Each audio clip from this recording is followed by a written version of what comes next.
Hello, and welcome to this week's episode of Views of an Outsider, The Outsider's View from August 17th.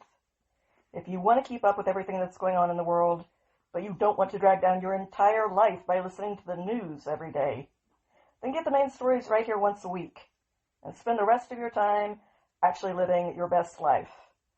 I apologize in advance because there are probably going to be some construction sounds in the background occasionally during today's episode. I normally do a marathon of recording over the weekend in order to try to avoid that for you, but this particular weekend the workers are having to work straight through, so we will just have to do the best we can.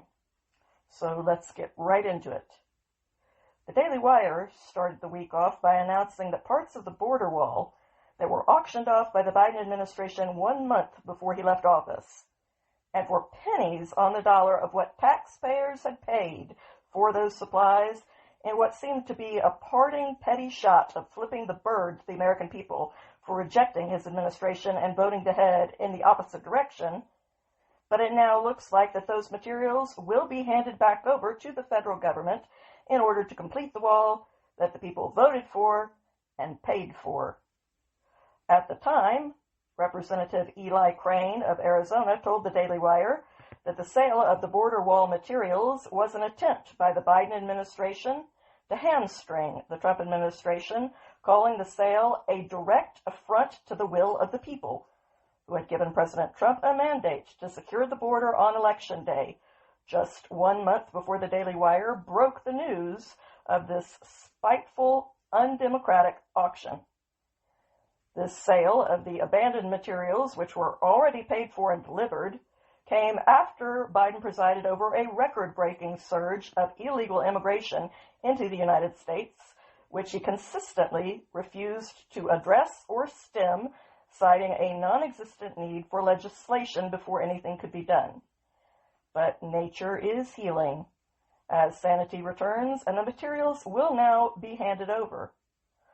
GovPlanet, the government supply auction site that listed the border wall materials for sale, says that it will expedite the return of those materials to the federal government, citing its support for the Trump administration's border security plans, saying a third-party firm that has been contracted for construction of the border wall will take receipt of the materials over the next 90 days.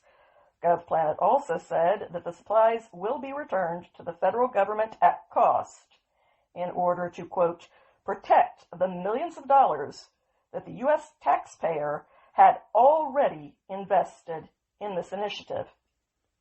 It's nice to see one government contractor who respects the people and their money, which they worked hard to earn, and who is willing to act on all of that by doing the right thing for once. By contrast, there are some other people who are determined to continue rolling around in the muddy sewers doing the wrong thing. Pro-Palestinian activists reportedly spray-painted "Death to the Gaza Humanitarian Foundation" on the driveway of the Virginia home of John Akers, the acting director of the Gaza Humanitarian Foundation. They also vandalized his car, according to multiple sources. UN politicians bear a lot of the responsibility for the very ignorant hostility towards this amazing foundation.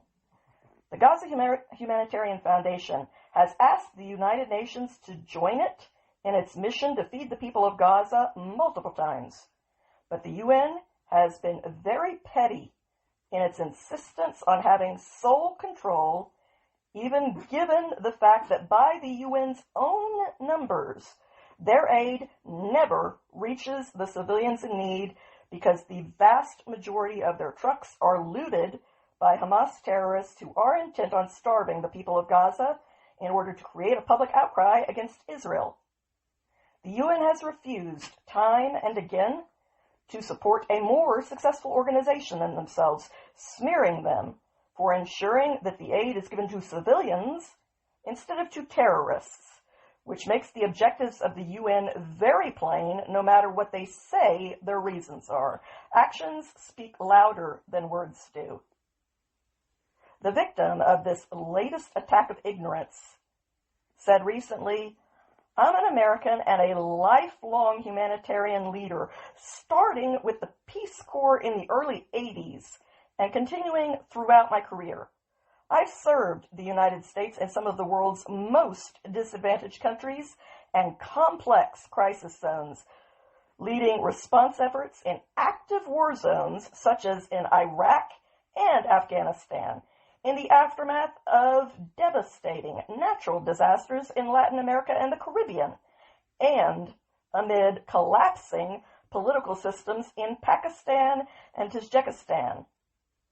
At the Gaza Humanitarian Foundation, I'm proud to lead a team that shows up every single day with one mission: to feed people, not to take sides, not to take credit, just to save lives. Since launching food delivery operations, we've delivered more than 105 million meals safely and directly to Palestinian civilians in need.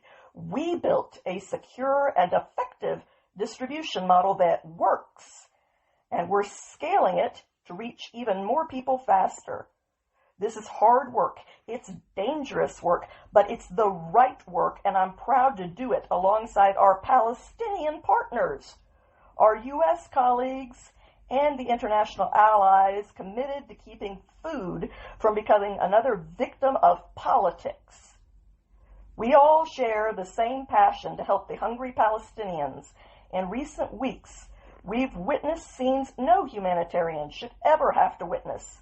The United Nations aid convoys looted in broad daylight, aid workers endangered on unprotected trucks, and above all, breakdowns in access to life-saving assistance for the people of Gaza. This chaos is not just tragic, it's unacceptable. Since the United Nations resumed its vital mission to deliver aid in Gaza in May, the effort has been consistently undermined by a harsh and dangerous reality on the ground: lawlessness, the presence of armed gangs, and the absence of a functioning civil order. As a result, too many people in desperate need, children, families, the elderly, are going without aid at precisely the moment their need is greatest. Much of the UN's aid stock is already inside Gaza, but it's sitting idle. We can move it to our SDS sites today and tomorrow using our secure, proven distribution networks, and with the access to their aid, we can expand our access points across Gaza, including hopefully the north. Together, we can reestablish neighborhood-level trust and access, expanding food delivery to areas that are currently out of reach or too dangerous for centralized distribution. There are likely other ways we can support the United Nations that would come to light if they came to the table and engaged with us, but so far they have not. Despite this repeated outreach, the United Nations continues to struggle to get aid to those in need. Their trucks are looted by their own figures at a rate of 95%. That's their own figures. Hundreds of truckloads sit inside Gaza, cleared, stocked, but untouched. Gaza Humanitarian Foundation has offered to deliver that aid for free, as I've mentioned. We've asked the UN to join us on the ground, side by side. So far, they've declined.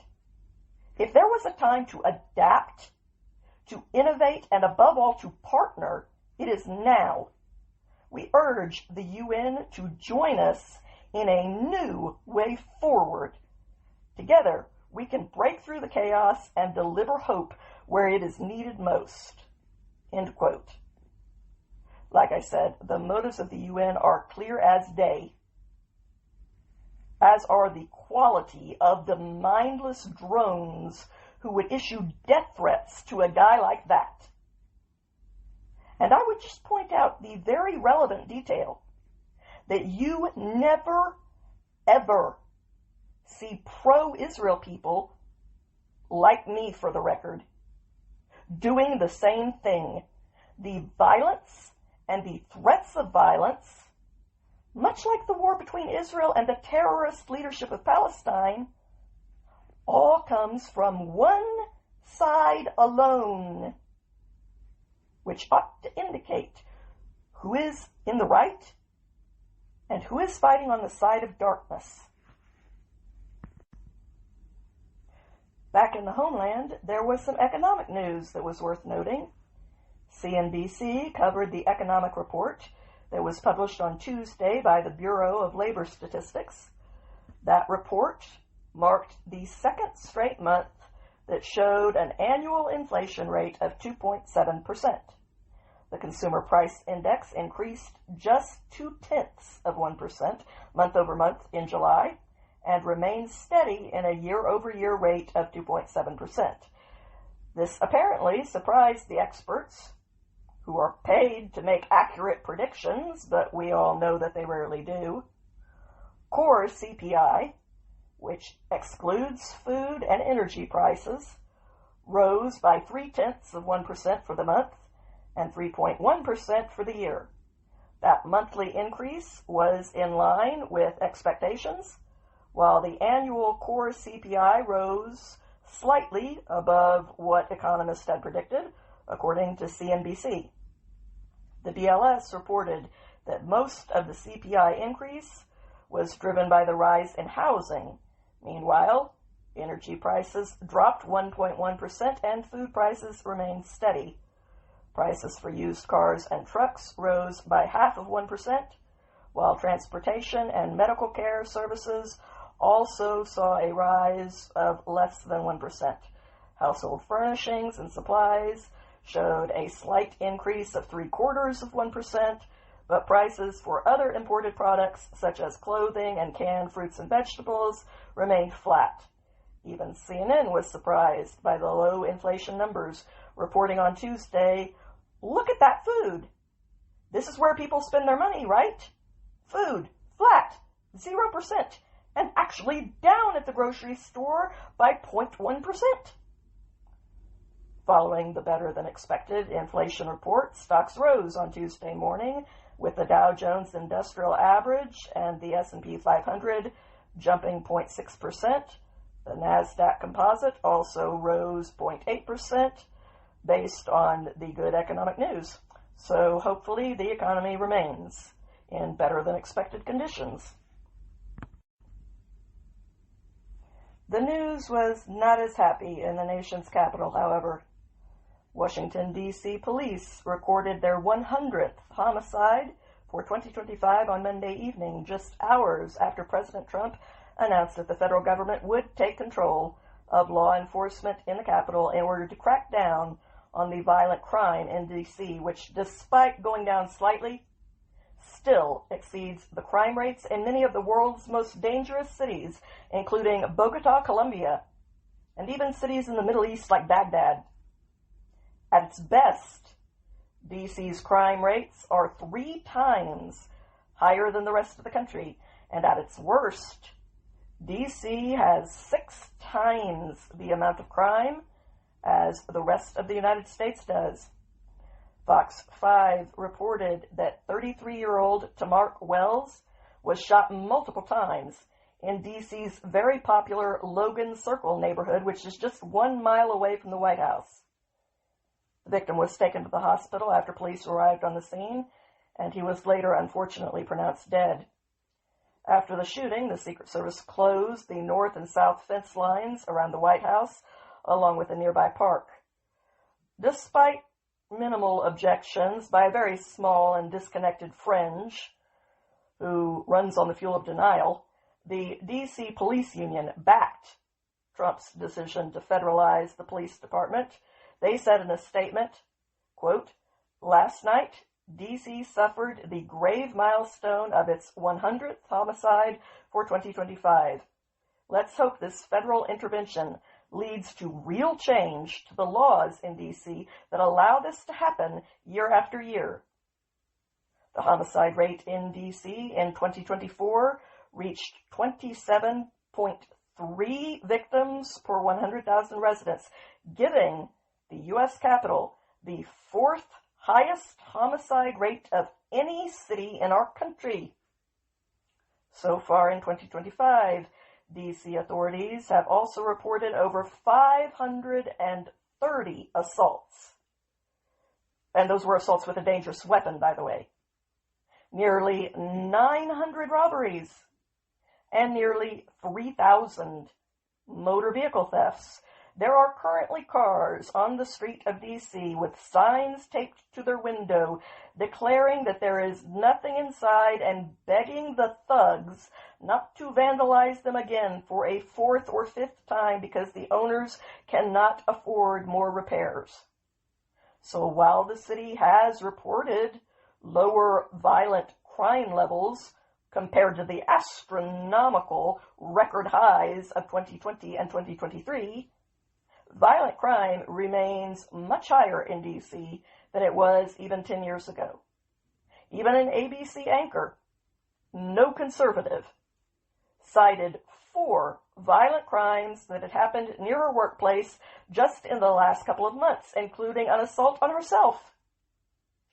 To top it all off, the integrity of D.C.'s crime data has been called into serious question after a Metropolitan Police Department commander was suspended and placed under investigation for allegedly changing those crime stats in order to make it appear as if the city had seen a drop in violent crime, and that's according to NBC4 Washington. Only a few people are even trying to deny the problem in this city, and more importantly, the D.C. Police Union, which represents over 3,000 officers with the Metropolitan Police Department, disagrees that the city's Democrat leaders are already properly enforcing the laws and protecting Americans. On Monday, the D.C. Police Union said in a statement that it, quote, acknowledges and supports the president's announcement this morning to assume temporary control of the MPD in response to the escalating crime crisis in Washington, D.C. The union agrees that crime is spiraling out of control and immediate action is necessary to restore public safety, end quote. The safety of our truly remarkable country is being seen to elsewhere in the nation as well. On Tuesday, the Secretary of Defense, Pete Hegseth, sent out a warning that the current administration would be investigating the entities that have been buying up the land around United States military bases here in the homeland over the last few years. He said, quote, I want to know who owns the land around our strategic bases and get an understanding of why foreign entities, foreign countries, foreign individuals might be buying up land around those bases. That's something I should be paying attention to on behalf of the American people, on behalf of my department, and on behalf of the president. It's common sense. And so food security, just like energy resilience, just like where we get our water, that's all national security, especially in a contingency. So we would be asleep at the wheel if we were not fully a party to an effort like this to ensure that our nation had the food supply it needs, but specifically, our troops have what they need on our bases so that in those moments, you can rely on us here in the United States to provide that security. So no longer can foreign adversaries assume we're not watching and we're not paying attention and we're not doing something because we are, end quote. The North Carolina journalist Sloan Rachmuth noted on Substack that congressional Republicans have introduced companion bills to halt Chinese purchases outright, and the Pentagon is aligning with USDA and the Committee of Foreign Investment in the United States to identify and shut down high-risk acquisitions. Agriculture is our largest industry, garnering $111 billion a year and covering over 8 million acres. The military is our second largest sector, adding up to $80 billion annually and supporting more than 650,000 jobs, allowing hostile governments to buy farmland near these sites is not just an economic risk, it's a direct threat to operational security. Property near runways, radar stations, or training grounds can be used for surveillance equipment, drone staging, or subtle encroachment on military activities, end quote. I personally don't think that foreign powers should be able to buy the actual land here in the United States at all. This beacon of hope that is the United States of America is not for sale, period. But at least moves in the right direction are being made. In April, Representative Pat Harrigan of North Carolina introduced the Military Installation Retail Security Act, which would ban companies that are owned by enemy nations from operating retail stores on U.S. military installations. In October of 2023, Senator Tim Scott of South Carolina introduced the Protect Our Bases Act, which would require the Committee on Foreign Investment in the United States to annually review and update the facilities and property of the United States government determined to be national security sensitive for purposes of review of real estate transactions. In the North Carolina Senate, lawmakers introduced the North Carolina Farmland and Military Protection Act, which would bar any foreign government from buying land within a 25-mile radius of military installations. The North Carolina House is considering a similarly named bill, which would increase that radius to 75 miles. North Carolina is, after all, the home of Fort Bragg, and so glad that name is back, as well as Pope Army Airfield and the Marine Corps Base Camp Lejeune, as well as other military bases. In 2023, the people of North Dakota saw a Chinese plan for opening a corn mill near a sensitive military base in their state, and they took matters into their own hands by blocking that project.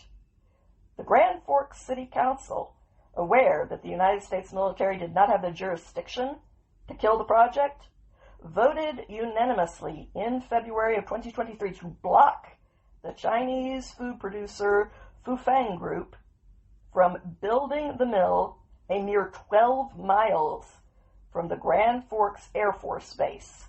They did this partly because the U.S. Air Force Assistant Secretary Andrew Hunter warned them, quote, while CFIUS concluded that it did not have jurisdiction, the department's view is unambiguous. The proposed project represents a significant threat to national security with both near and long-term risks of significant impacts to our operations in the area. So that just tells you, democracy is owned by the people. We make the decisions. It's our country. And if we don't want foreign nations, much less hostile foreign nations, buying up the land around our sensitive military bases, and like I said, I personally don't want them buying any land in the United States, but I encourage you to go pull up the map of the foreign-owned, especially Chinese-owned land around military bases, because it will horrify you. Then we do have the power to do something about it. And some people are doing just that. Now, some people haven't caught on to the fact that the world has changed, and they're sticking to some pretty outdated strategies. For example, an MS-13 gang member who is currently serving time for murder is now demanding to be recognized as a woman, and he is suing the President of the United States to try to make that happen. According to a report that was published on Sunday by Rideau magazine, Oscar Contreras Aguilar, a known member of MS-13 who was sentenced to 21 years in prison for the kidnapping and murder of a 14-year-old child, now thinks that we're supposed to give a flying rat's ass how he chooses to identify. Good luck with that. He was arrested back in 2017 in connection with the 2016 murders of 17-year-old Edwin Mendes, who was believed to be a member of a rival gang, and 14-year-old Sergio Tremino, who Contreras Aguilar and other members of MS-13 believed was cooperating with law enforcement. At this time, the killer, identified as male, which of course he is. It was not until years later that Contreras Aguilar took on the name of Fendi G. Sky and claimed that he suddenly identified as a female, conveniently enough. I think we just found the one person on the planet who actually watched that unbearably awful Oscar-nominated musical. Prior to changing his gender identity, Contreras Aguilar had tried other unsuccessful stunts by claiming that his fellow MS-13 gang members had tried to kill him on several different occasions after discovering that he had been acting as an informant.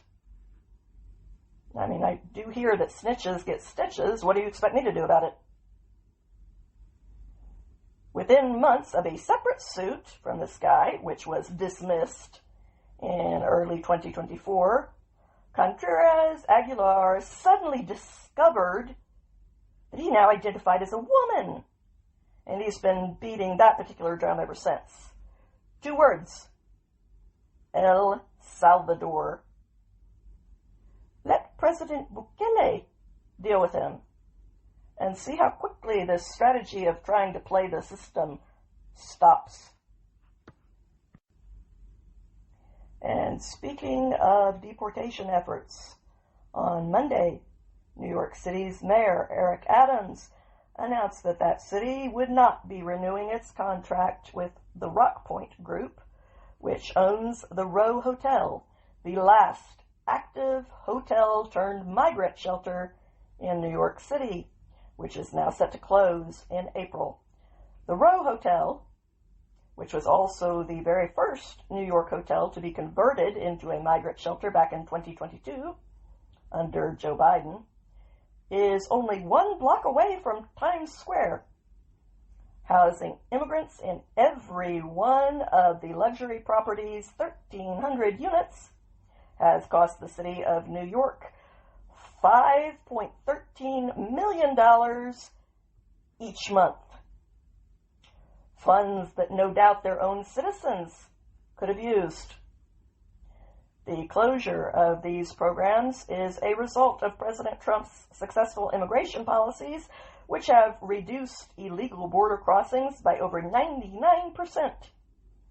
Even CNN recently predicted that the United States will reach negative net migration before 2025 is out, the first time that that has happened in half a century.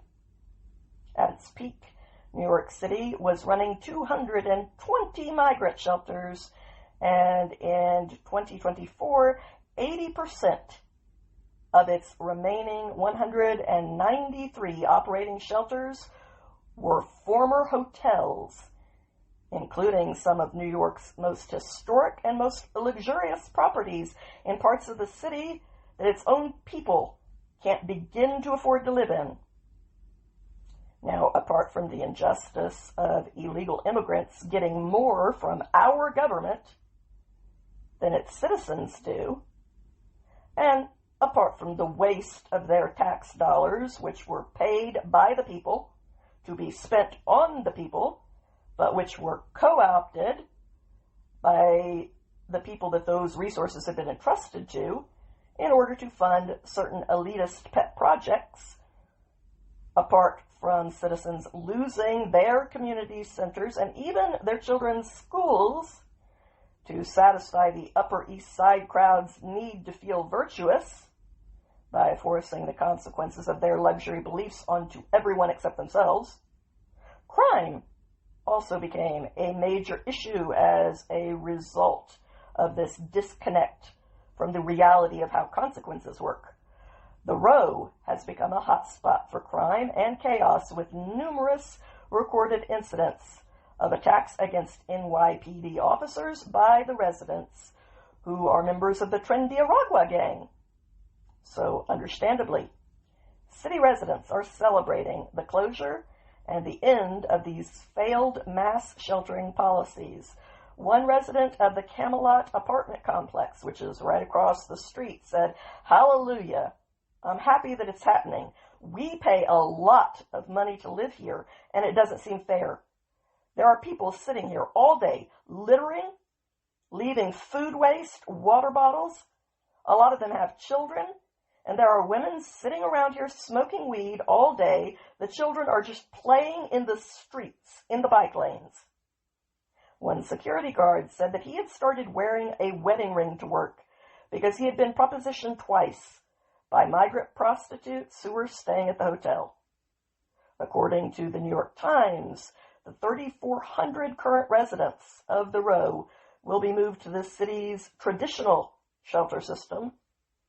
A spokesman for the mayor's office noted that the city government has also purchased more than 65,000 tickets to help migrants exit the shelter system and reach their preferred destinations.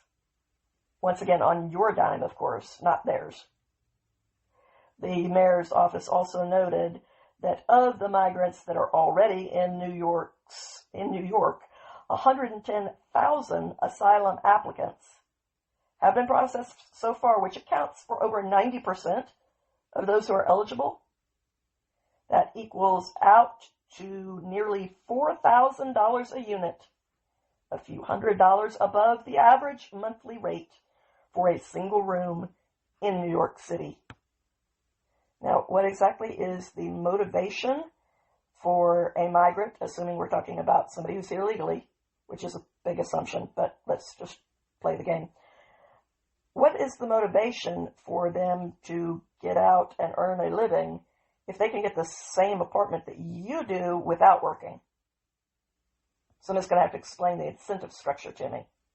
Shelters aren't meant to be as luxurious as homes because the goal is to be in them temporarily and then to leave. Other areas of the country are squaring themselves away as well.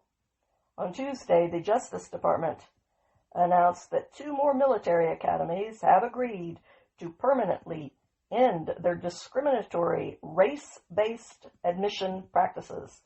The Attorney General, Pam Bondi, said that the U.S. Military Academy at West Point and the Airforce Academy have agreed to abandon DEI in favor of an agreement with the new stipulations that merit will be the only factor leading to admissions into either of these prestigious academies.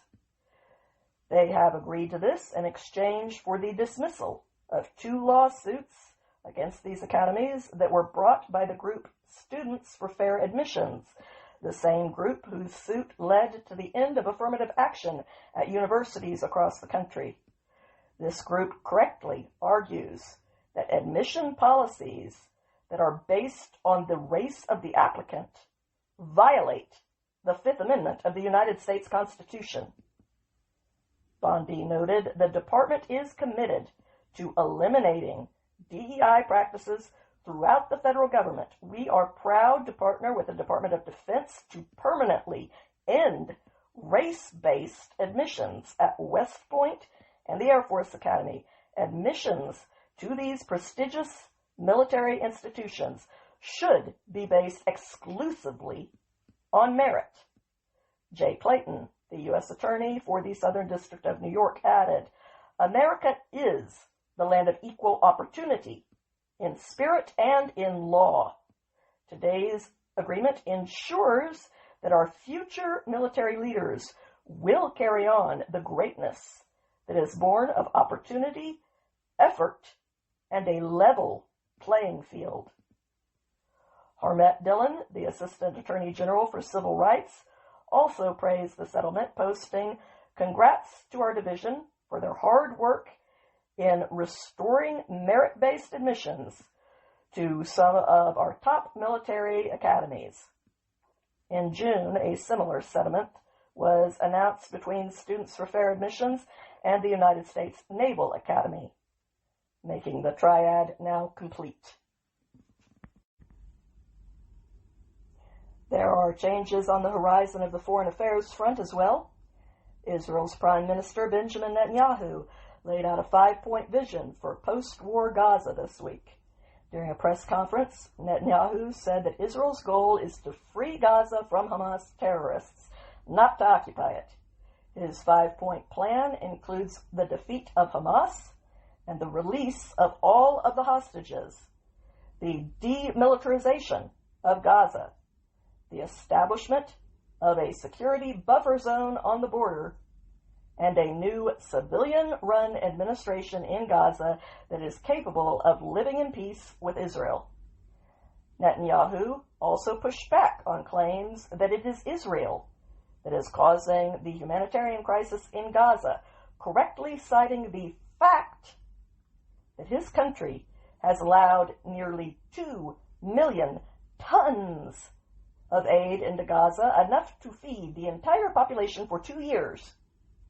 He said, quote, "Our policy throughout the war has been to prevent a humanitarian crisis, while Hamas's policy has been to create it," noting that Hamas has looted nearly 90% of aid trucks, and I would remind everyone of Hamas's own recent video of their despicable tunnel rats stuffing their faces on that stolen aid and mocking the civilians above ground who were going without because of their actions.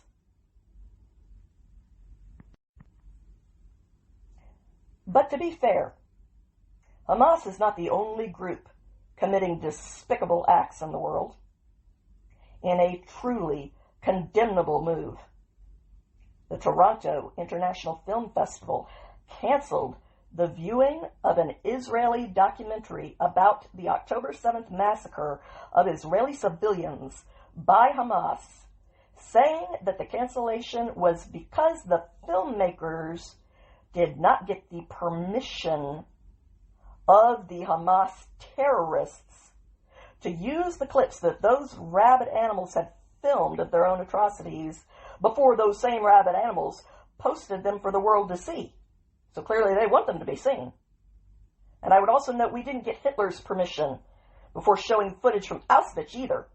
You unspeakably vile hypocrites. This documentary that they do not want to be seen is called The Road Between Us, The Ultimate Rescue. It revolves around Major General Noam Taibon's efforts to save his son, Amir, and his young family when they were attacked and cornered by Hamas terrorists in kibbutz Nahal Oz. The Times of Israel noted, the movie features footage taken from the cameras of terrorists who filmed their atrocities as they marauded through Israeli communities. Over a quarter of Nahal Oz's 400 residents were killed or taken hostage that day. Now, in addition to wanting the subhuman terrorists' blessing on the film that allows the world to see them for exactly what they are, a TIFF spokesperson cited another reason for not allowing the film to be seen by the public, and that reason was nearly as vile as the first, which was, quote, to allow TIFF to manage and mitigate anticipated and known risks around the screening of a film about highly sensitive subject matters, including potential threat of significant disruption, end quote. Yeah, it very well might disrupt your deceitful narrative and risk you losing the power that you are currently abusing if people saw the truth with their own eyes.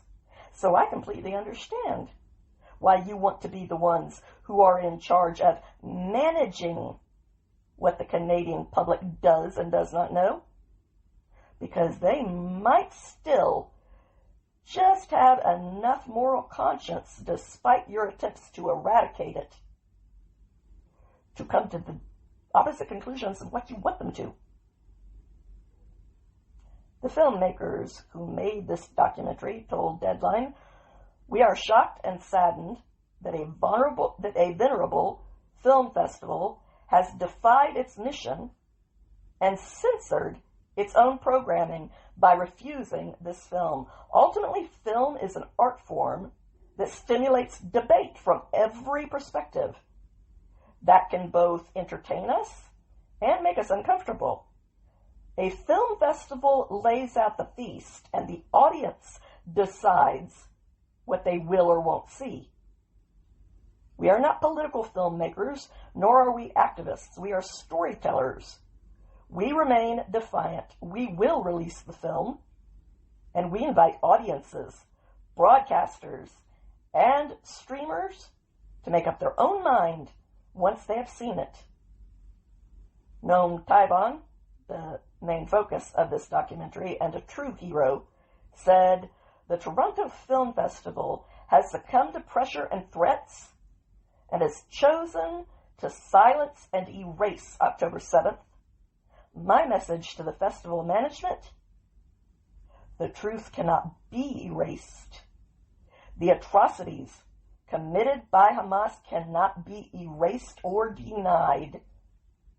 The festival management's claim that the film cannot be screened because permission to use the footage of the Nukba terrorists were not obtained is absurd and bizarre, and constitutes further harm to the victims." The Canadian Centre for Jewish and Israeli Affairs agreed, declaring, "It is inconceivable that TIFF allows a small group of extremists using intimidation and threats of violence to dictate which films Canadians can see at the festival. This shameful decision sends an unequivocal message. Toronto's Jewish community is no longer safe or welcome." Something that has sadly been crystal clear in Canada for a long time now, to their eternal shame. But some countries are busy doing some real good in the world instead of virtue signaling on behalf of the world's new Nazi order. So I'm going to read for you an article by Tim Pierce laying out his case for giving President Trump the Nobel Peace Prize, because unlike Canada, I believe in giving you, the individual, the information, and then respecting your right to decide for yourself, even if you arrive at a different conclusion than I do, and form beliefs that I don't agree with. Quote, "Less than a year into his second term, President Donald Trump's work on the international stage has earned him commendations for the Nobel Peace Prize from multiple world leaders.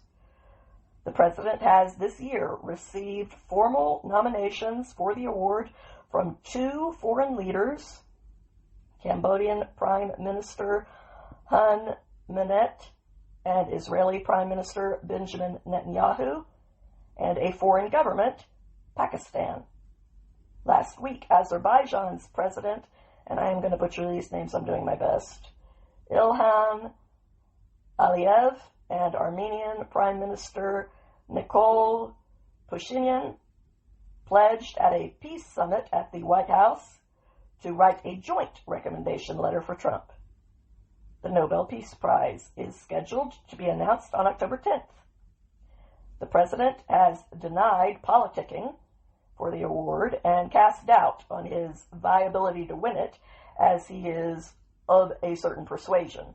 Regardless, the president has built up a resume to compete and has endorsements from world leaders backing his nomination. Carrying through on work he began in his first term, Trump has moved forward with the Abraham Accords to normalize relations between Israel and its surrounding Arab neighbors.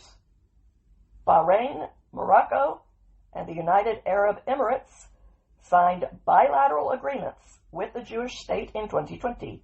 Discussions have begun with Syria to enter the accords after the fall of the Assad regime, while the Trump administration is still making efforts to bring Saudi Arabia into the partnership.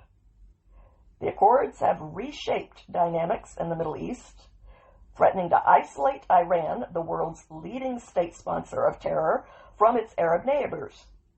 Hamas, an Iranian-backed terror group in Gaza, attacked Israel on October 7, 2023, which forced Saudi Arabia to pause efforts to join the Abraham Accords. The progress on the Abraham Accords is separate from the Trump administration and Israel's joint destruction of Iran's nuclear program. Following years of attacks from Iranian proxies and direct attacks from Iran itself, Israel struck back at Iran and launched the 12 Days War on June 13th. Over the course of nearly 2 weeks, Israel waged an almost entirely one-sided war against Iran that devastated the terror state's military and nuclear program. The United States capped the destruction of Iran's nuclear program on June 21st, bombing 3 key sites at Fordow, Natanz, and Isfahan. The Pentagon has estimated that the strikes by the United States and Israel have set Iran's nuclear program back years. Trump has helped broker 5 peace agreements or ceasefires since taking office in January, in addition to 2 other conflicts in which he intervened during the final year of his first term. Last week, Trump hosted the leaders of Armenia and Azerbaijan at the White House. Azerbaijan's President Aliyev and Armenian Prime Minister Pashinyan signed a peace deal, and both leaders expressed optimism in ending 35 years of hostility. Now they're friends, and they're going to be friends for a long time, said Trump. In the past 3 months, the White House has claimed victory in de-escalating tensions between Thailand and Cambodia, and between India and Pakistan.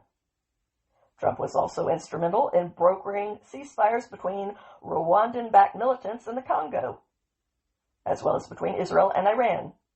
In 2020, the first Trump administration intervened between Serbia and Kosovo, which declared independence from Serbia in 2008, but has yet to be recognized by Serbia as an independent state. Trump's intervention led the two parties to sign an economic normalization agreement in a White House ceremony in September of 2020. That same year, Trump intervened in a dispute between Egypt and Ethiopia over a dam project that had Egyptian leaders concerned about the impact on the Nile River. The Ethiopian project has yet to be resolved, though the White House has said Trump's continued negotiations with the two sides have staved off open conflict. Before the winner of the Nobel Peace Prize is announced in October, Trump also has a chance to help wrap up 2 more major conflicts. The president has secured a meeting between himself and Russian President Vladimir Putin to take place in Alaska this week on ending the war in Ukraine.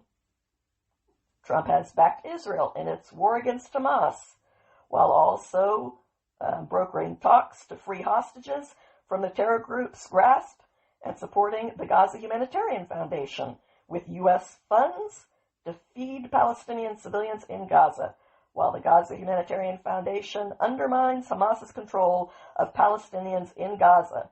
Israel has made progress on destroying the terror group and ending the conflict. That's the end of the article. So, here's my question.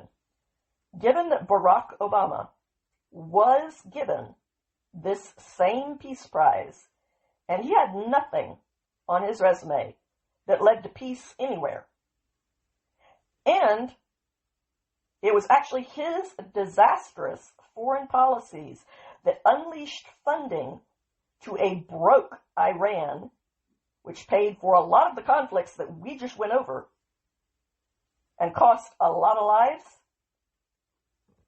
then how do you justify giving him that award and also simultaneously not give it to Trump without being a complete, unmasked, bald-faced hypocrite?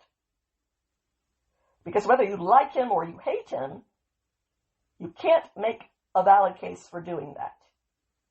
You either have to give him the award or you have to take Obama's back. Those are your two choices.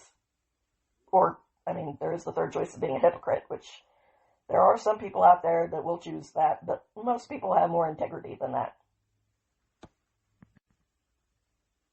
And speaking of Trump, since the president sent the National Guard and federalized D.C. in order to crack down on violent crime in the nation's capital, federal authorities have arrested over 100 people in Washington, along with hundreds of National Guard troops, agents with the FBI, DEA, U.S. Capitol Police, and the Bureau of Alcohol, Tobacco, Firearms, and Explosives have also descended upon our capital to assist in D.C.'s Liberation Day operation. On Tuesday, the director of the FBI, Kash Patel, said that the Bureau was involved in 10 arrests, including a search warrant for a prior murder charge, multiple arrests for unlawful possession of firearms, multiple arrests of suspects with outstanding warrants for DUIs, and an arrest for violating a restraining order. The FBI director noted that these are just a few examples. We are just getting started. Federal partners joined local police and arrested 23 in total. When you let good cops be cops, they can clean up our streets and do it fast. More to come. Your nation's capital will be safe again. End quote. Trump announced that he was federalizing D.C. police and deploying the National Guard on Monday morning, but federal agents were already out on the D.C. streets making arrests late last week. The president is using Section 740 of the District of Columbia Home Rule Act to declare an emergency and take control of the Metropolitan Police Department for the next 30 days. If Trump wants to extend his control of D.C. police beyond that 30-day limit, Congress will be required to step in and pass a joint resolution that would authorize an extension. The Daily Wire has previously reported that the GOP-controlled House and Senate would likely grant Trump's request to maintain control over the Capitol's law enforcement. But while some messes are getting cleaned up, others just became more deadly. Multiple antiseptics, cleaners, and hand soaps have been voluntarily recalled over bacteria in them that could cause life-threatening sepsis.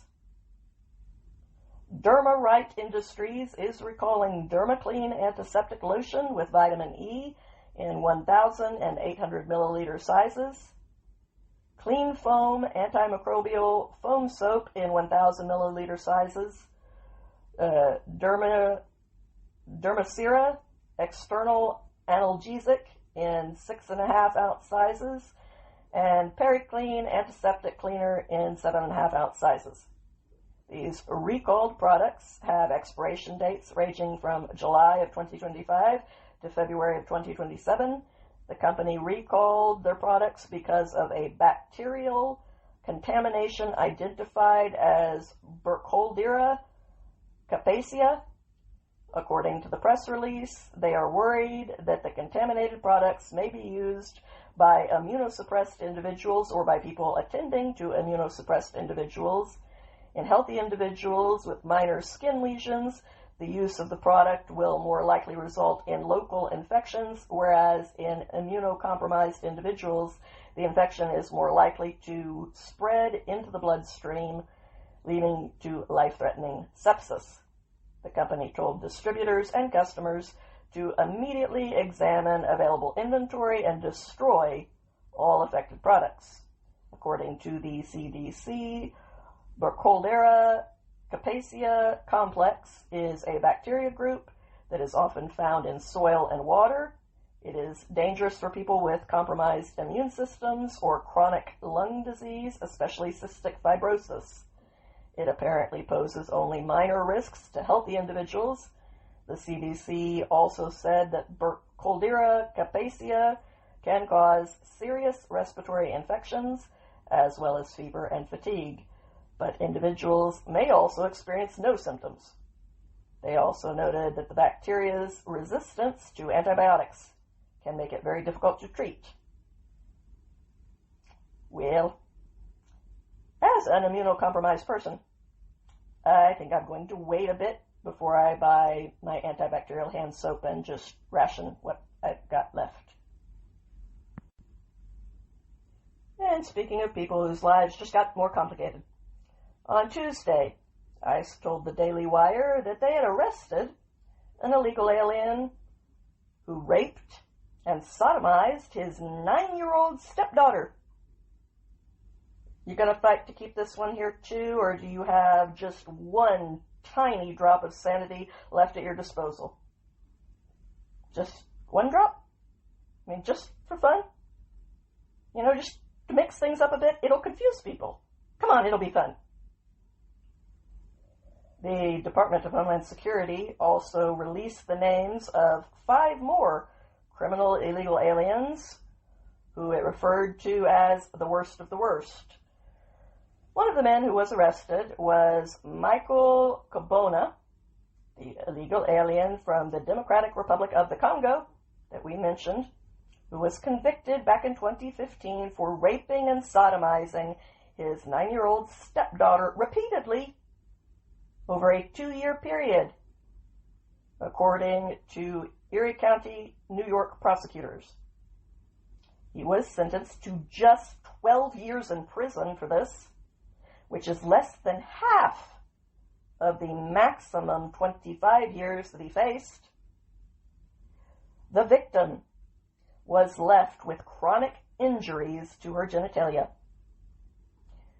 The scumbag lawyer for this monstrous pedophile argued after his trial that we should all care more about the predator than the child whose innocence he blew to kingdom come. Because after all, the predator first came to America as a refugee, claiming that the whole incident was a, quote, shame, because Kabona fought for so long to get here from a war-torn country.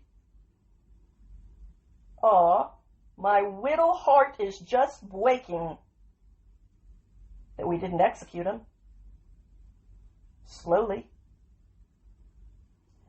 ICE also announced the arrest of 41-year-old Lorento Martinez Tejeda, an illegal alien from Mexico who was convicted of predatory criminal sexual assault on a minor in McHenry County, Illinois. Martinez Tejeda pled guilty to sexually assaulting a victim who was under the age of 13, for which he was sentenced to just 8 years in prison. Another illegal alien that was picked up off of our streets by ICE was 36-year-old Nidia Tanya Cristian Nino of Mexico, who was convicted of possession of a controlled substance with the intent to deliver it in Wharton County, Texas. The agency also picked up a 51-year-old Francisco Antonio Villalobos, an illegal alien from El Salvador, who was convicted of kidnapping in Urbana, Illinois. The Assistant Secretary of Homeland Security, Tricia McLaughlin, told the Daily Wire, thanks to ICE, this depraved pedophile is not in our communities to hurt and victimize more children.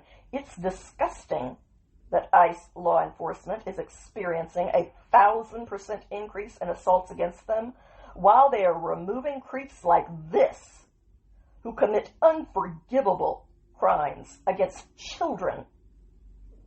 Our ICE agents are heroes. End of story. I agree. But there was some troubling news from the Daily Wire this week as well. They announced that Dr. Jordan B. Peterson is going to be taking some time off from his podcast and from making public appearances in order to recover from his genetic immune system dysfunction, which has flared back up again recently. On Wednesday, Jordan's daughter Michaela posted an update on his health, revealing that her father had recently been diagnosed with chronic inflammatory response syndrome, or CIRS, although he has suffered from this disease for much longer than that. Peterson's flare-up with CIRS has been the issue behind a string of canceled appearances and his general weepiness lately due to the pain he is currently in. The popular psychiatrist is undergoing treatment for the disorder, and while he is responding well, Michaela said that his recovery has been pretty rough. Peterson has suffered with CIRS badly since 2017, though doctors for years could not accurately diagnose his chronic health problems, and he came very close to leaving us all. Michaela expressed her frustration with the shortcomings of our modern health system, saying, "The fact that doctors don't generally recognize that mold exposure in indoor air is causing chronic health issues is insane. The fact that this is the cause behind our food sensitivities and inability to tolerate anything other than meat for 8 years now, multiple disorders and diseases in my family, and is virtually unrecognized by the medical community is absurd.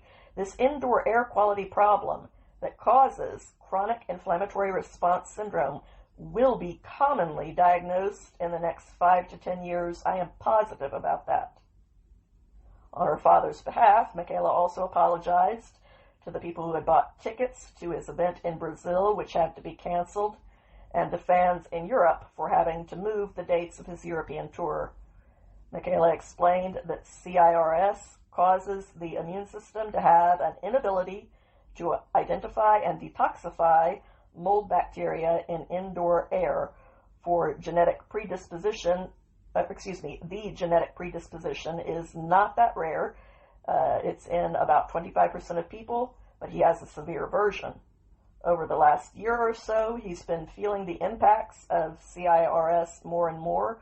Recently, he was exposed to a particularly moldy environment while helping clean out my grandfather's house after he passed away, which severely flared his symptoms. The Daily Wire responded to Michaela's post about her father by stating that Dr. Peterson has helped millions of people across the globe navigate the toughest of circumstances. This is our opportunity to return the favor. Please join the Daily Wire team in sending prayers and well wishes as he takes the necessary time to rest and recover. Like the rest of you, we eagerly await his return to bringing you his wisdom and guidance when he has made a full recovery. Ben Shapiro joined in offering his own prayers for Jordan's recovery, posting, "Dr. Peterson is not just a mentor and colleague. He is a dear friend. I am praying for his speedy recovery and sending my best to his family." Then he wished him a complete recovery and a Jewish blessing that I will not mangle for you by trying to repeat it. While he is in recovery, new episodes of Jordan's latest series with the Daily Wire, Answer the Call, will be available on YouTube and, of course, on the Daily Wire app. And I would just like to say that I'm one of the people who found Jordan during one of the darkest times in my life, a time when I was barely hanging on by my fingernails and contemplating a lot of dark things. And discovering someone who actually cared, regardless of the fact that he didn't know me personally, didn't know my situation personally, just knowing that there was somebody who cared in that way out in the world made me feel less alone. And that did make a difference. No, it didn't fix all my problems and make them all okay, because they were some serious problems. But I very much admire Jordan. He means a lot to me. He's added a lot to my life. And if he hasn't done the same for you, That's fine. You're allowed to have a different experience, but you shouldn't want to take that away from people who are that close to the edge, just because that's not your experience. So surely we can all wish the best for a man who helps people, genuinely.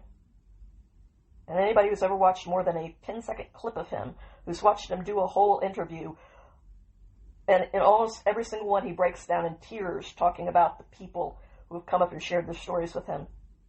If you can't wish somebody like that who cares that much good, then I'm sorry, but the problem lies with you.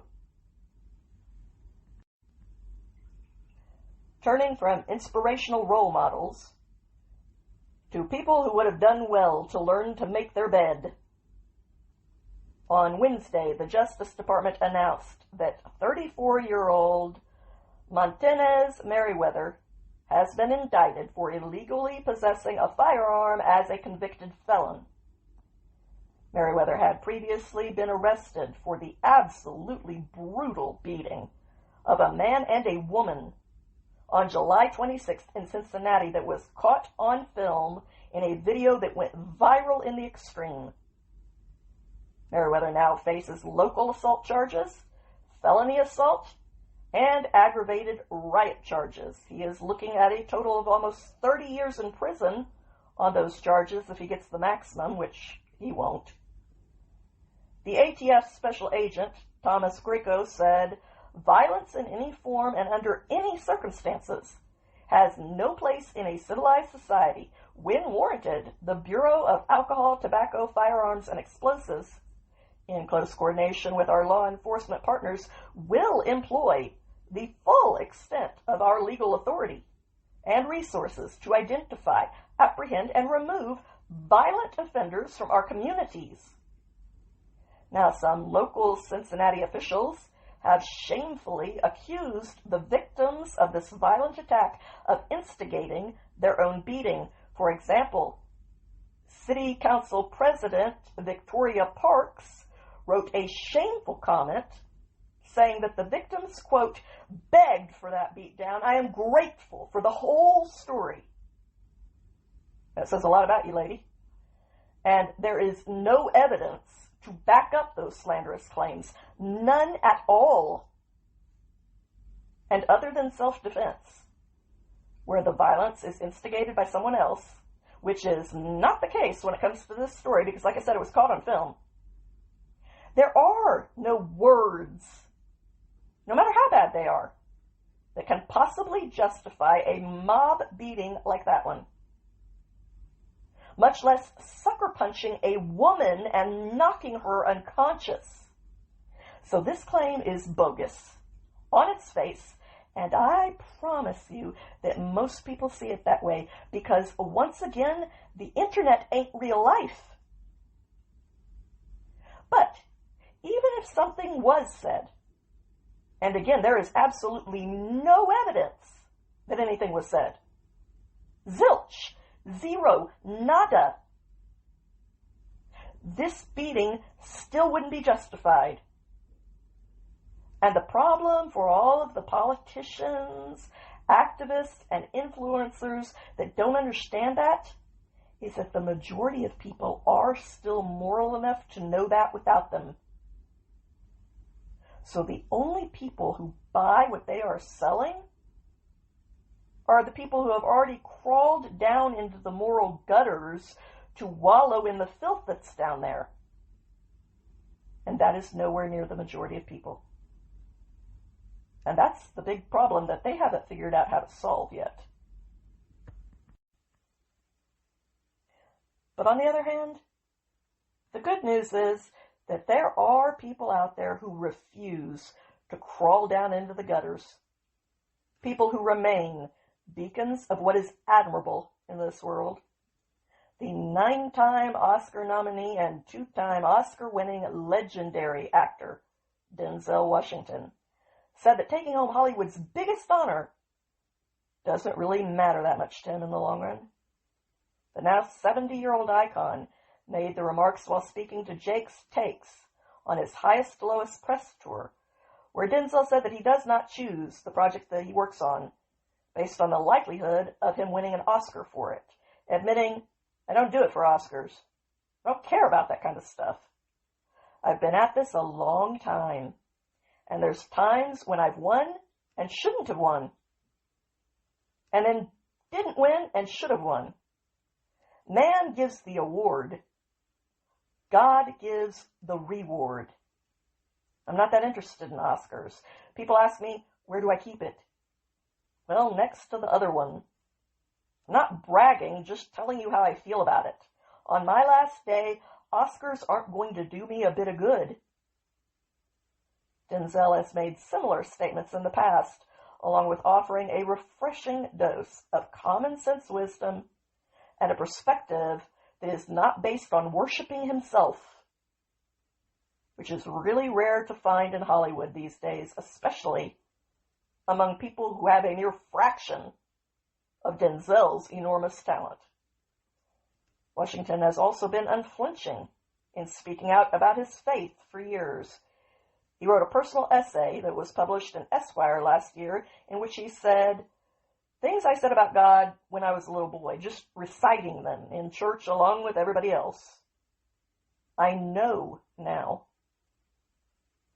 God is real. God is love. God is the only way. God is the true way. God blesses. It's my job to lift God up, to give him praise, to make sure that anyone and everyone I speak to the rest of my life understands that he is responsible for me. When you see me, you see the best I could do with what I've been given by my Lord and Savior. I'm unafraid. I don't care what anyone thinks. See, talking about the fear part of it, you can't talk like that and win Oscars. You can't talk like that and party. You can't say that in this town. Well, all I can say, sir, is that you say it really well anyway, and I very much appreciate you for that. Hopefully, you're aiming up and following the good examples out there. But as you do, just be prepared for the performative drama that is probably heading our way, since it looks like it's about to erupt down in the modern underworld. I'm speaking, of course, of the internet, but somehow you already knew that. YouTube announced that it is testing a new system for their users in the United States, which will use AI to determine a user's age and then set up the appropriate age restrictions for that user accordingly. Hey, look, it's a bird, it's a plane. No, it's adult responsibility. You just haven't seen it for a while, so it seems unfamiliar, but don't be frightened. It's here to help you. According to the reports, this age estimation model was rolled out for a small set of users on Wednesday, and its aim is to protect minor children from viewing harmful content. The Associated Press reported that YouTube said that this AI will not rely on the birth date that you enter into the account. It will use other methods to determine the user's true age.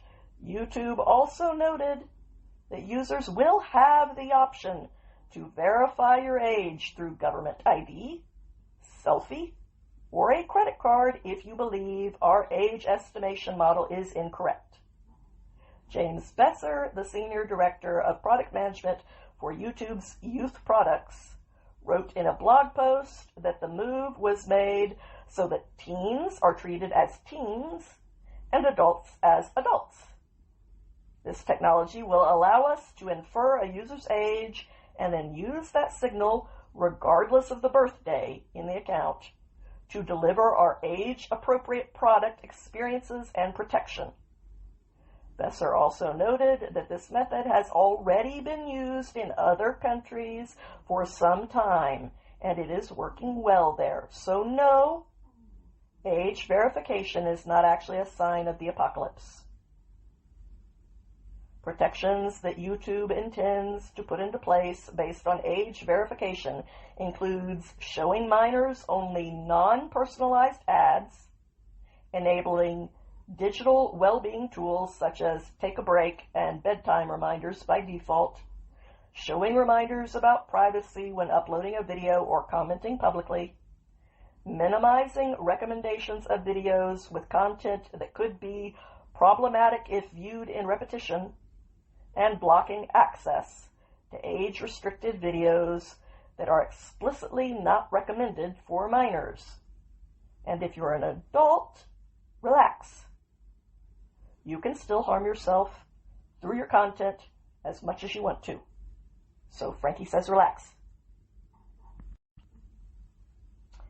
And speaking of decisions that will no doubt get people worked up, on Thursday, New York City's Mayor Eric Adams, yes, he's back, proposed a new law there that would make it easier to get drug addicts off the street safely and into treatment. Because no, drug addicts are not actually an endangered species, and the streets are not their natural habitat. This new proposed Compassionate Interventions Act would allow doctors to involuntarily commit drug addicts in New York City.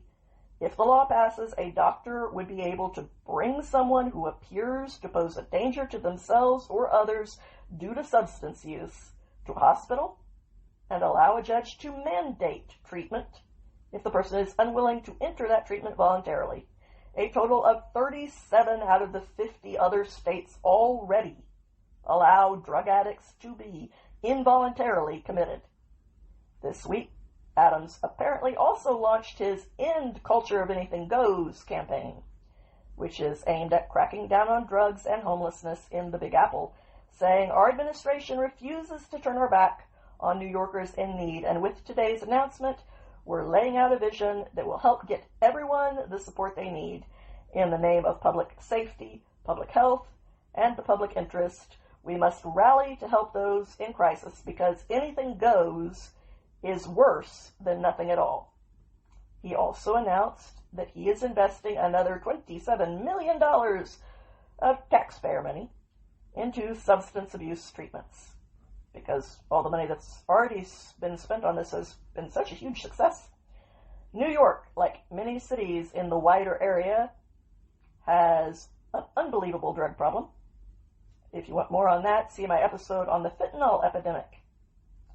In New York, the South Bronx area around Roberto Clemente Plaza is home to harrowing scenes of dozens of drug addicts shooting up in public, sometimes spilling blood onto the sidewalk, then standing around doubled over while drug dealers sell their wares brazenly in broad daylight nearby, all while trash and dangerous needles pile up in public spaces, creating an indescribably unsafe environment for everyone. This is not what compassion looks like. A total of 366 active substance users were recorded last fall when the NYPD sanitation workers and health department workers teamed up to try to clean up the hub, but the area remains a hot spot for public drug use to this day. This was not the last of the news out of New York City this week, however. A very tenacious 16-year-old girl just won a major federal court case against her state's public school. The court ruled that New York schools must now honor this child's medical exemption regarding a vaccine that they had mandated that she take. The ray of light is that this new ruling was issued despite New York's very poor record on these matters, as one of only 4 states that do not allow religious exemptions, and families there have reported that schools are increasingly denying even valid medical exemptions as well. New York isn't very respecting of individual autonomy. It's hard to control people if you let them decide their own lives for themselves. Nevertheless, on Tuesday, a federal court granted a medical exemption to this impressive adolescent, who has been identified simply as Sarah Doe, and the court is ordering her school to allow her to attend classes this fall without the vaccine that they wanted to force her to inject into her own body by using her right to have an education as blackmail. After New York ended religious exemptions back in 2019, Sarah was forced to receive 18 vaccine doses in just 2 months in order to comply with her school's authoritarian mandates, and she subsequently developed several autoimmune conditions, which are severe, and a bleeding disorder. 6 different doctors advised her to skip her final hepatitis B vaccine dose, but the school repeatedly denied the doctor's exemption. You know what I mean? Why listen to a medical professional when a public school teacher with a severe God complex is running away on a power trip and wants to play doctor at other people's expense? And like I said, this is a Hep B vaccine. This is not the measles, something that's of risk to other people, especially other people who are vaccinated and therefore protected. There's no justification for this at all. The only risk is to her.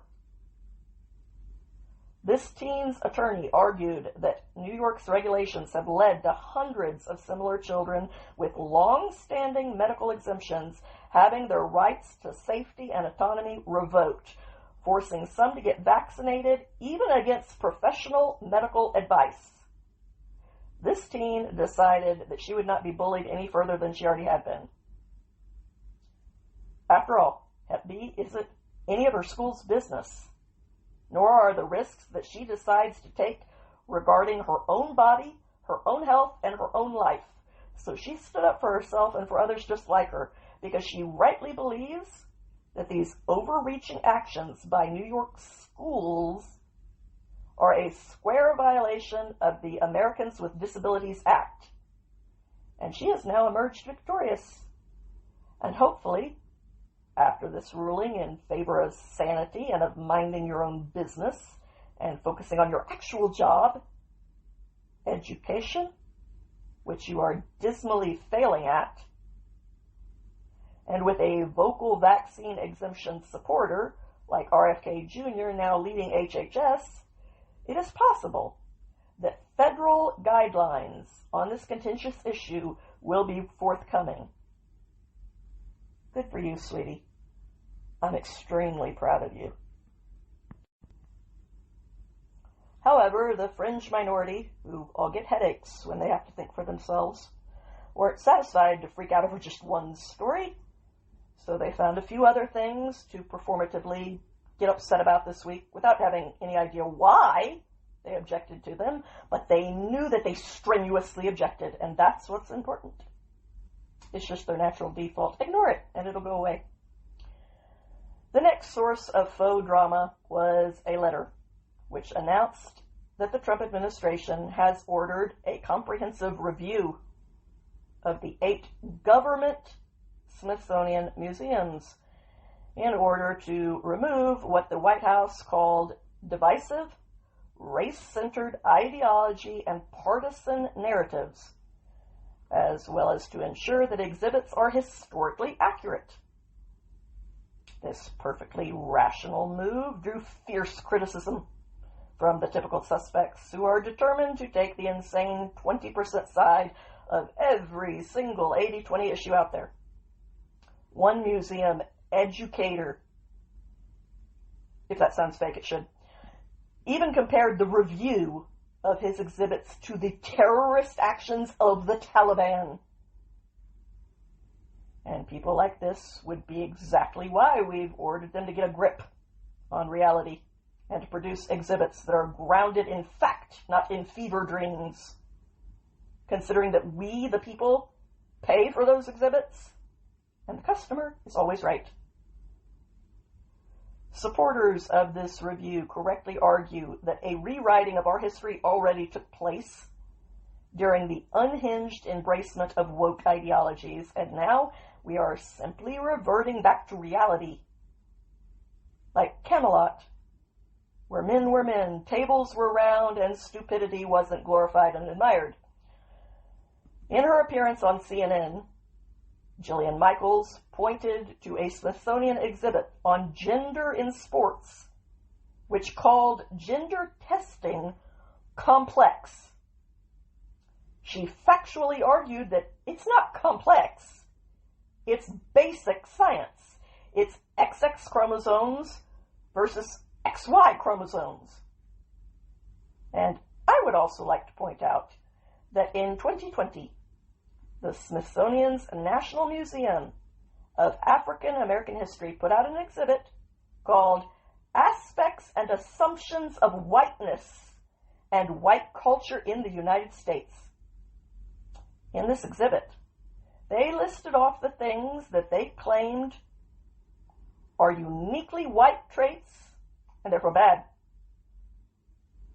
Now, if you're a person of color, watch for the insult in how they apparently view you, because the premise of their argument is apparently that none of you have any of the following qualities, which are so-called white traits only. Number 1, rugged individualism, like highly valuing independence and autonomy. Non-white people are naturally mindless drones who only participate in groupthink, according to our nation's top museum. Number 2, intact families are also an exclusively white thing, which is really bad news for all of the intact and very tight-knit Hispanic families that I know. But apparently you're all just playing right into the hands of white supremacists, because it's not possible that your own culture also values family bonds without that being put into your easily influenced heads by the white people who live near you. Being on time is another white-only thing. So all of you responsible people of color who effectively manage your own lives like productive adults, who show up when you say you will and respect others while working hard and contributing, you're all just lackeys for the KKK, according to the leftists. An emphasis on the scientific method is a white thing. Yes, you're all too dumb to value science. Goes right over your head. You obviously would rather use smoke signals and have your medicine replaced with voodoo that is administered by a witch doctor, according to the privileged elites who have been speaking for you without ever bothering to speak to you. So, science is a white thing. We covered that. History, also a white thing. You don't value records and learning from the wisdom and folly of those who came before us. That might make your head hurt. You clearly prefer made-up BS. It is put into picture books, right? Time is also a white thing. Aesthetics is a white thing, such as appreciating the beauty of European architecture. After all, how could you possibly appreciate something like that? Having a work ethic is only found among white people. Justice is also only a white thing because it's based on the English common law. Competition, a white thing. You're all unambitious people who just roll over and lose, apparently, because competition isn't a non-white value, according to our nation's museum. Religion is a white thing, so you're all atheists and science deniers. I'm sad to have to inform you about that. And that's according to the experts. You aren't capable of believing in anything, not even yourselves, because let's circle back around to the beginning, where they claim individualism doesn't matter to you at all if you're of any other race besides white. Remind me, who are the white supremacists again? So yes, President Trump defended this very much needed review, saying, "We want the museums to talk about the history of our country in a fair manner, not in a woke manner or in a racist manner." The Smithsonian's Board of Regents, which does include the Vice President J.D. Vance, has agreed to cooperate with this review, a move which is only the latest in a broader and very popular cultural push by the president to end the tyrannical rule of the divisive extremism from out-of-touch Upper East Side elitists. Trump also recently vetoed several woke honorees for the Kennedy Center Awards. Instead, he selected Sylvester Stallone, George Strait, the King of Country, Gloria Gaynor, Michael Crawford, who, I'm just going to say he's not my favorite Phantom of the Opera, but still, and the rock band Kiss. In other words, we're going to honor real mainstream America. The will of the people is emerging victorious in the judicial realm as well as it should do in a democracy. On Friday morning, a court gave the Trump administration another win by reversing an injunction from yet another lowly, overreaching judge who had blocked their move to dissolve Elizabeth Warren's unaccountable little kingdom, the Consumer Financial Protection Bureau. For those who may not know, the Consumer Financial Protection Bureau, which is funded by the Federal Reserve, meaning by our tax dollars, was created back in 2010 by the Dodd-Frank Act, and it has been completely exempt from any congressional oversight by the people's duly elected representatives. It doesn't answer to them throughout its entire existence. Even its funding is not determined by our congressional legislators, making the CFBP the only federal agency to have that kind of standing. To top off this very troubling situation, the Heritage Foundation noted that in 2015, Investors Business Daily accused the CFPB of diverting potentially millions of dollars in settlement payments for alleged victims of lending bias to a slush fund for poverty groups tied to the Democratic Party. And they accused them of planning to create a so-called civil penalty fund for its own shakedown operations targeting financial institutions. To be perfectly frank with you, there have been a lot of accusations regarding this free-for-all of an agency as far as its corruption and its overreach from a variety of sources, even from people who are typically on the left, such as Mark Andreessen, who talked about them trying to regulate AI. Like, what is the justification for a financial agency to claim that they have the authority to regulate AI? In response to perfectly valid concerns about this agency and the way it is set up to be completely unaccountable, in October of 2022, the U.S. Court of Appeals for the Fifth Circuit stated that the CFPB's exemption from congressional review of its funding renders the Bureau no longer dependent and, as a result, no longer accountable to the Congress and ultimately to the people. So, on February 1st of this year, more than 2 years later, President Trump finally did something about that after coming into office, and he removed the CFPB director. Then the new acting director ordered CFPB staff to halt all of their work and to shut down their headquarters. That triggered a lawsuit from the National Treasury Employees Union, which represents most of the employees at the CFPB. Then in late March, Judge Amy Berman Jackson in the U.S. District Court for Washington, D.C., issued a preliminary injunction blocking that move.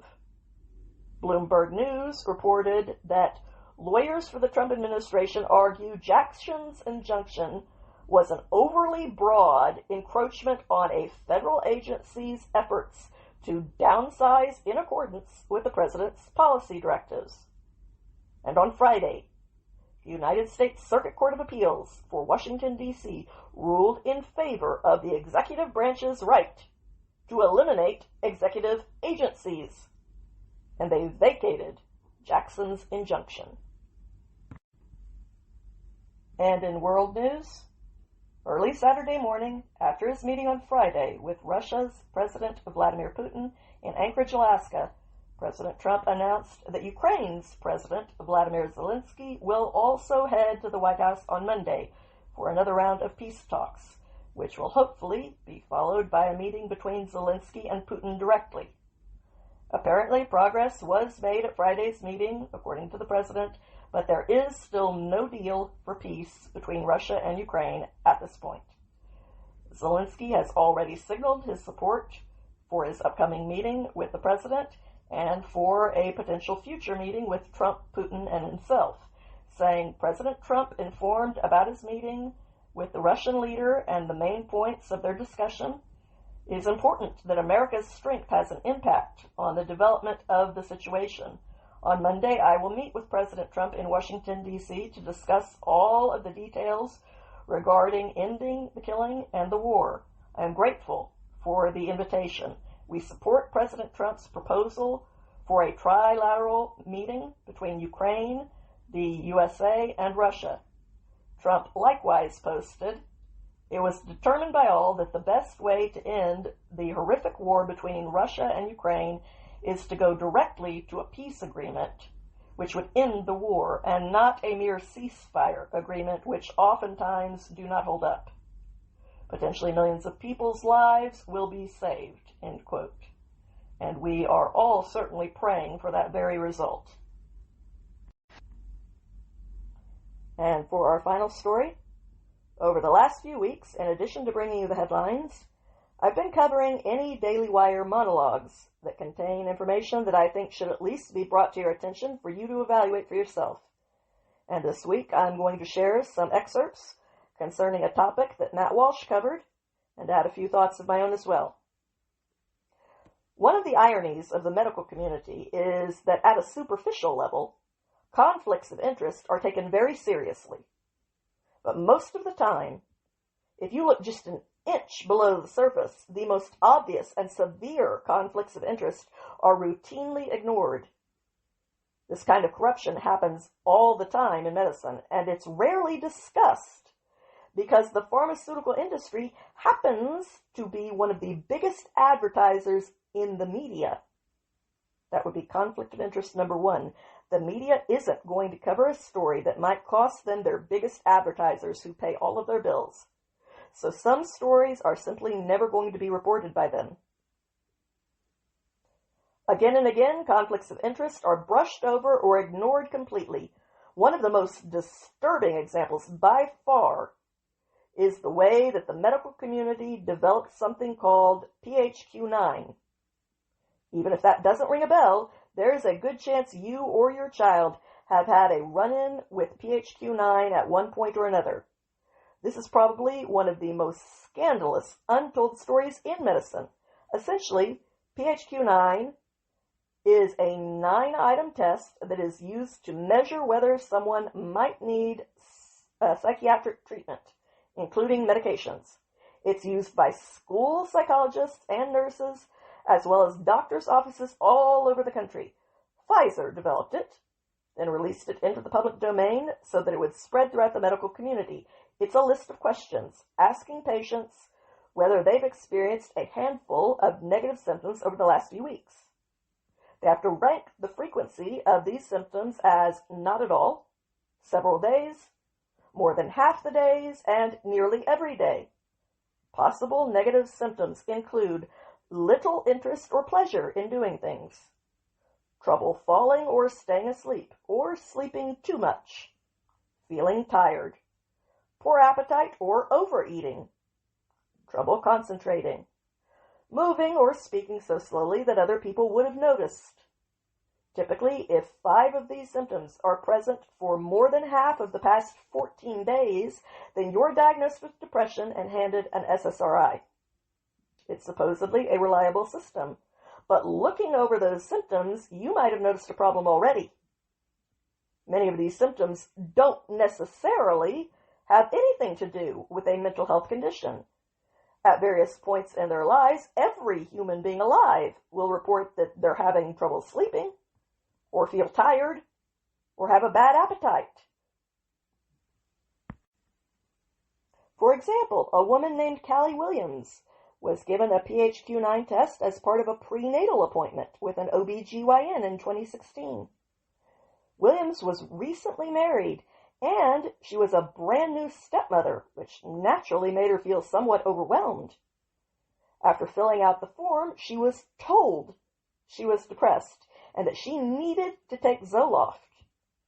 When she asked for a more detailed mental health examination, she was denied. She spoke to Stat News about her experience. Here's how they reported on what happened next. If Williams didn't take Zoloft, the doctor said she would be marked as non-compliant. She was unnerved by the threat, so she agreed to take the medication. It didn't help. It was very easy to rely on the checked boxes, said Williams, who lives in Sacramento, California. I didn't see an effort to dig any deeper, even when I was asking for that. So here we have an adult woman who was pressured into taking a psychoactive medication while she was pregnant because of a survey that is obviously imprecise by design. And if you're the inquisitive type, that might lead you to ask a very basic question. Who exactly wrote this survey? Is it possible that the creator of this survey could potentially have a vested interest in getting people to take psychoactive drugs? As you've probably guessed, indeed there is a major conflict of interest at work here. But it's actually a lot worse than you're probably assuming, and very soon, courtesy of the Democrat Party, this particular conflict of interest has the potential to impact the lives of millions of children. We'll start at the beginning of the story, which for SSRIs is the early 90s. At that point, if you can believe it, SSRIs were not popular among most doctors. They didn't want to prescribe the drugs because they were untested and came with a lengthy list of severe side effects. It's the exact opposite of today's status quo, where SSRIs are distributed like candy. But Pfizer, which was producing the SSRI known as Zoloft, a competitor of Prozac, had a plan to change that. They were going to find a way to make psychiatry a matter of primary care and move it to the domain of every PCP who sees every healthy patient for checkups, instead of a specialty that involves far fewer patients and only the ones who are seeking help for mental health issues. And a big part of that plan involved funding the creation of the PHQ-9 test. But the PHQ-9 was not the brainchild of a hard-working, earnest Pfizer scientist who wanted to ensure the most accurate diagnostic test he could come up with. In fact, it wasn't even the brainchild of an MD. Instead, it was the creation of a marketing guru named Howard Kroplick. Kroplick is not a doctor or a scientist. He went to work at Pfizer, and very quickly, he became one of the most influential figures in modern medicine. Kroplick is the reason that Viagra ads don't mention the word impotence. They don't want to insult or demean their potential customers. He's a marketing guy. Now, it's quite possible that Pfizer didn't explicitly state that these doctors and the marketing guy had to come up with a test that would result in doctors overprescribing their product. But the whole point of a conflict of interest is that even without this kind of explicit quid pro quo, everyone understands what needs to be done. There was clearly a strong incentive here for these doctors, along with Pfizer, to present the PHQ-9 as a diagnostic tool, not merely as a survey, which is what it is. And it appears they did exactly that. A paper published in 1999 states, the PHQ is the first entirely self-administered diagnostic instrument designed for use in primary care. On their website, as Stat News pointed out, the PHQ is described as both a screener and as a diagnostic tool, but it's not particularly useful for either purpose. Here's the title of a paper published just 5 years ago. Patient Health Questionnaire 9. scores do not accurately estimate depression prevalence. Researchers looked through dozens of studies involving PHQ scores. Here's what they found. An analysis of 44 studies and 9,200 patients found that when the PHQ-9 is used to gauge the prevalence of depression, it's more than twice as likely to find patients have the illness compared to when physicians conduct a clinical evaluation.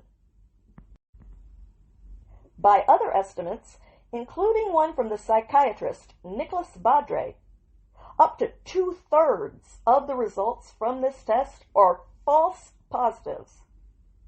To recap, Big Pharma wanted to market an SSRI. They hired a marketing guy to invent a survey that resulted in mass overdiagnosis of depression, which could then be treated by SSRIs made by Big Pharma, and it worked. Within a decade, SSRIs started earning billions of dollars every year. And through all of this, no one has any idea how SSRIs work or if they work at all. In fact, a study released just a few years ago from researchers in Saudi Arabia and published in the peer-reviewed journal PLOS ONE found that the real-world effects of using antidepressant medications does not continue to improve patients' health-related quality of life over time. And as we've discussed many times, even establishment scientists have abandoned the notion that depression is somehow related to serotonin levels. With this recent history in mind, which no one outside of the niche publication Stat News has bothered to cover, it should be apparent that no one in their right mind would try to expose millions of children to these kinds of phony diagnostics. Mental health screening is an unreliable and fraudulent tool that's been used to justify the overprescription of powerful psychoactive medications. At a minimum, it's extremely error-prone. Even when you're talking about adults who have voluntarily gone to the doctor to seek treatment. So very clearly, we should be reducing the use of these kinds of broad diagnostic tests as much as we possibly can. That's especially true when there's no clear reason to make someone take one of these tests because they are not complaining of any problem. The risk of a bad diagnosis is astronomical, but the Democrat Party isn't limiting the use of these tests. Instead, they've just announced a plan to drastically expand these diagnostics and to compel children to take them, at least unless parents go through some kind of opt-out procedure.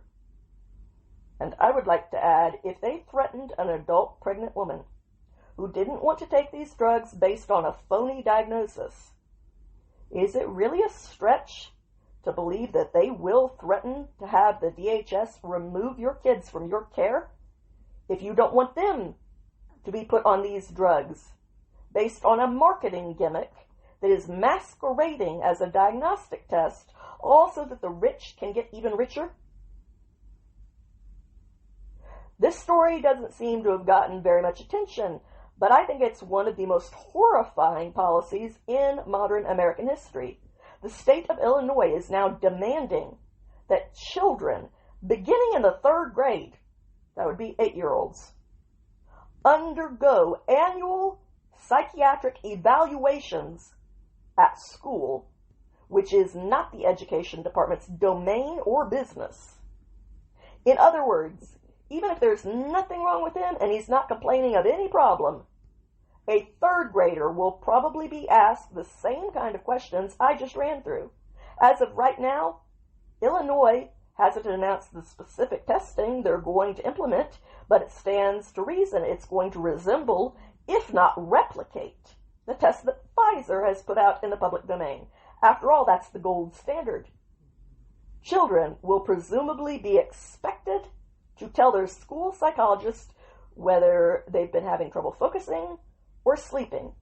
Completely normal childhood behaviors and feelings will be reclassified as symptoms of major mental health disorders.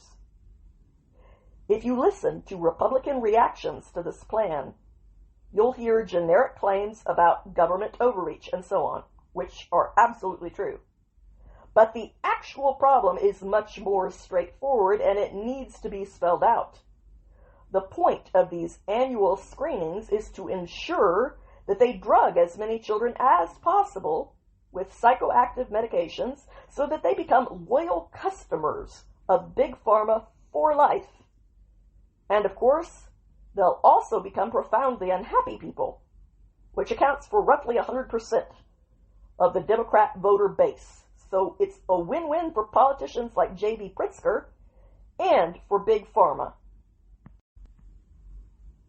If Big Pharma was able to prescribe millions of SSRIs to adults based on bogus tests that were invented by Pfizer's marketing department, then there's no doubt that children in public schools in Illinois will be extremely easy targets. And not just for SSRIs. We all know that ADHD medications, puberty blockers, and cross-sex hormones will be distributed to minors as well as a result of this program. These are drugs that aren't simply unnecessary, they're actively harmful for children. In the case of ADHD drugs, even the so-called experts in the field have admitted as much. Listen to Saturday's episode on raising boys in the digital age for more on that. The New York Times, of all places, just published a lengthy article on the topic with the headline, "Have we been thinking about ADHD all wrong?" But the drugs aren't being pulled from the market. No one is being prosecuted. Instead, the pill pushers are coming up with new tactics to convince more children to take these drugs, and politicians in Illinois, many of whom take a lot of money from Big Pharma, are happy to oblige. This is an unmistakable escalation in the ongoing effort to medicalize normal human thoughts and behaviors and to corrupt the lives of children for financial and political reasons. Before long, the only children who will be spared this sales pitch, the only ones who will be insulated from this heavy-handed effort to drug them, will be the children who don't attend public school. You probably didn't need another reason to keep your child away from a public school, but in case you did, here it is. If these people can pressure adults into taking drugs they don't need, they can do it to your children as well. And with this new law, some of the most prominent Democrats in the country are making it abundantly clear that one fake diagnostic test at a time, that's exactly what they intend to do. So all I can say is, be forewarned. That's it for me. Thank you for listening to today's episode, and I hope that you enjoyed it. If you did, please help me to build this podcast into a success by clicking the like and follow buttons, because that is what does the trick in making these things successful. And I hope that you come back again next week. Until then, have a good week, my friends.